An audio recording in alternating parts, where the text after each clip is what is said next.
আসসালামু আলাইকুম প্রিয় দর্শক, শরীফ ওসমান হাদী তার যে হত্যাকাণ্ডের যে মূল নায়ক হিসাবে যাদেরকে পুলিশ চিহ্নিত করেছে, সেই ফয়সাল করিম মাসুদ তাকে গ্রেপ্তার করা হয়েছে ভারত থেকে। ভারতের পুলিশ তাদেরকে গ্রেপ্তার করেছে। ভারতের পশ্চিমবঙ্গের আমাদের যে সীমান্তবর্তী এলাকা, সেখানে বনগাঁও এলাকা যেটা আছে, উত্তর 24 পরগনা যেটা যে জেলাটার নাম, সেখানকার বনগাঁও এলাকা থেকে তাকে গ্রেপ্তার করা হয়েছে এবং তার সঙ্গে তার সহযোগী হিসেবে পরিচিত মোহাম্মদ আলমগীর হোসেন, যে তাকেও আটক করা হয়েছে। এবং এই দুজনেই কিন্তু শরীফ ওসমান হাদীর হত্যাকারী এবং হত্যাকাণ্ডের সহযোগী হিসাবে আমাদের পুলিশের তদন্তে বেরিয়ে এসেছিল। এবং এটা আমি মনে করি একটা বড় খবর। এই কারণে বড় খবর যে এদেরকে যদি এখন জিজ্ঞাসাবাদ ঠিকঠাক মতো করা যায়, তাহলে হয়তো আমরা জানতে পারবো যে শরীফ ওসমান হাদীর হত্যার পেছনের মূল ক্রিয়ানকটা কে অথবা কারা। এবং এটা আমি মনে করি জানা খুবই জরুরি। দেখুন, আপনি যদি ওই সময়ের কথা চিন্তা করেন, যখন হাদীকে হত্যা করা হয়, তখন দেশে কি চলছিল, আপনার ঘটনা করে একটু পেছন দিকে তাকান। ঘটনা ঘটেছিল 2025-এর 12 ডিসেম্বর।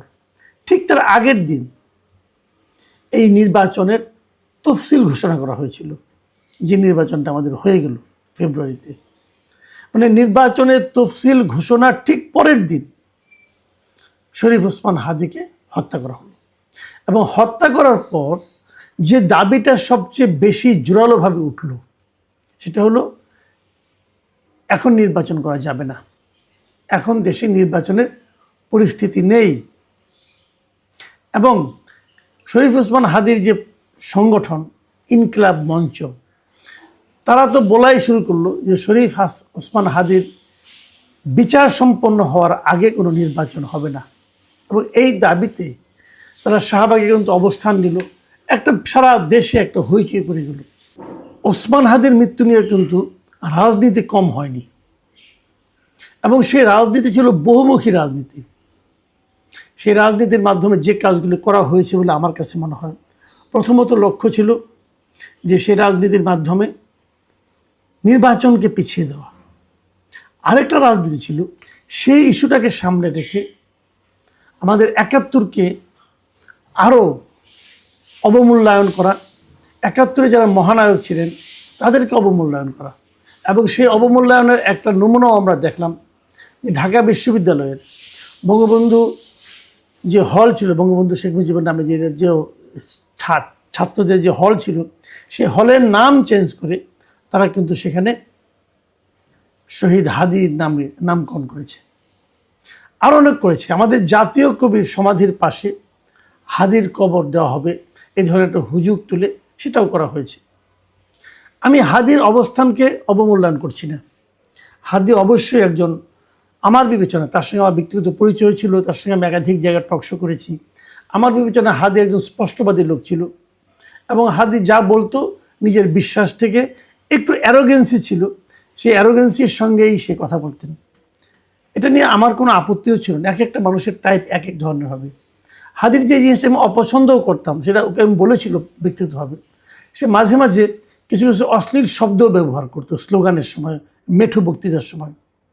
হাজি আমাকে বলেছিল জিনিসগুলো, যে আমরা তো ভাই এগুলো মাঠের বক্তৃতায় অনেক কিছু বলতে হয়, সে মেঠো বক্তৃতায় এগুলো ব্যবহার করত। বাট এই সমস্ত শব্দ আমি তাকে কখনো টকশোতে অথবা কোনো মিডিয়াতে ব্যবহার করতে দেখিনি।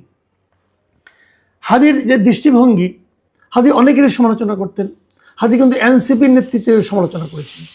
হাদী বলেছেন যে এনসিপি, এত বড় আন্দোলনটা এনসিপি জবরদখল করে নিয়েছে, এগুলো ছিল। এবং এ কারণে হাদীরকে অপছন্দ করার লোকের সংখ্যাই ছিল বেশি আমার ধারণা, কারণ সে এমন কোনো পলিটিক্যাল পার্টি নাই যার সমালোচনা করতো না। কাজেই অপছন্দের যে কেউ তার হত্যার কিন্তু কারণ হয়ে থাকতে পারে। কিন্তু এটাও আবার সত্য, হাদী কিন্তু আমাদের যে জুলাই আন্দোলন যেটা হয়েছিল, 24শে জুলাই এবং আগস্টে, সে আন্দোলনের একদম সম্মুখ সারির মুখ কিন্তু হাদী ছিলেন না। হাদী সেই অবদানের কথা কেউ বলতেও পারবেন। হাদী হয়তো পেছনে ছিলেন, কিন্তু তাকে আমরা সামনে কখনো দেখিনি। হাদি প্রথম আলোচনায় আসলো ইনকিলাব মঞ্চ করে, এবং আমি তো মনে করি যে ৩২ নম্বর ভাঙার ক্ষেত্রে তার একটা অতি গুরুত্বপূর্ণ ভূমিকা ছিল, এবং সে প্রকাশ্যে টেনে আহ্বান জানিয়েছিল ভাঙার জন্য। এই সমস্ত মাধ্যমে এবং বিভিন্ন টকশোর মাধ্যমে, মিডিয়ার মাধ্যমে হাদি সামনের সাইডে চলে এসেছিলেন।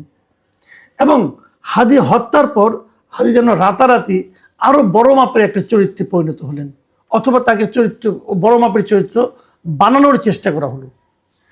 কেন করা হলো? যে এত বড় একজন ব্যক্তি মারা গেছেন, তারপরে ইলেকশনের কথা আমরা ভাবছি কেন? এই ধরনের স্লোগান তোলা হলো। কারা ছিল সে সময় যে নির্বাচনটাকে পিছিয়ে দেওয়ার জন্য? আপনারা একবার ভেবে দেখেন কারা ছিল।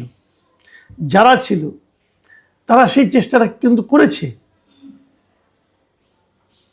হাদির যে জানাজা হয়েছিল শেরেবাংলা নগরে, এখানে অনেক বড় জানাজা, অনেক লোক উপস্থিত হয়েছিল। সেই উপস্থিতি নিয়েও নানা ধরনের বিতর্ক আছে।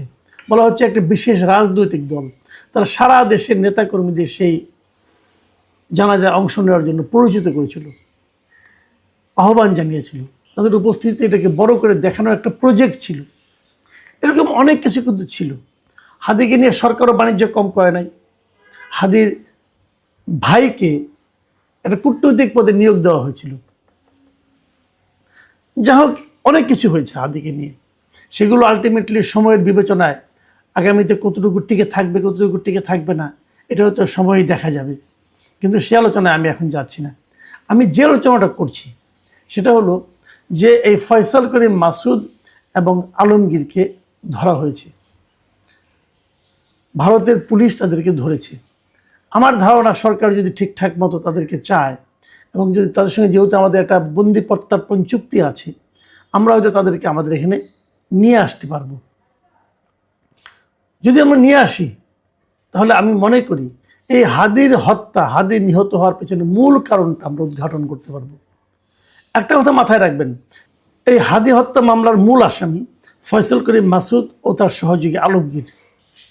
এদেরকে গ্রেপ্তারের পর ভারতীয় পত্রপত্রিকায় যে নিউজগুলি বেরিয়েছে, সেখানে আমরা জানতে পেরেছি যে এই ফয়সাল করিম মাসুদ সেটি স্বীকার করেছে যে তিনি হাদিকে গুলি করেছেন। তো এই স্বীকারোক্তিটা অত্যন্ত গুরুত্বপূর্ণ।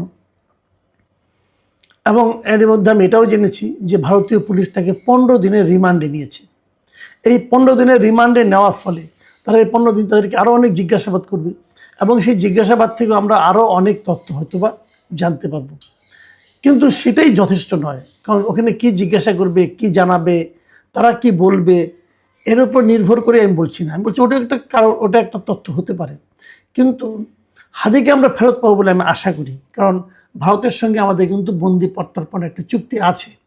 সেই চুক্তির মাধ্যমে যদি হাদিকে আমরা আনতে পারি, ওখানকার জিজ্ঞাসাবাদের ফলাফল এবং এখানে আনার পর আমাদের জিজ্ঞাসাবাদের ফলাফলের মাধ্যমে আমার ধারণা আমরা হাদি হত্যার পেছনে মূল কারণটা কে বা কারা জড়িত তা হয়তো জানতে পারবো।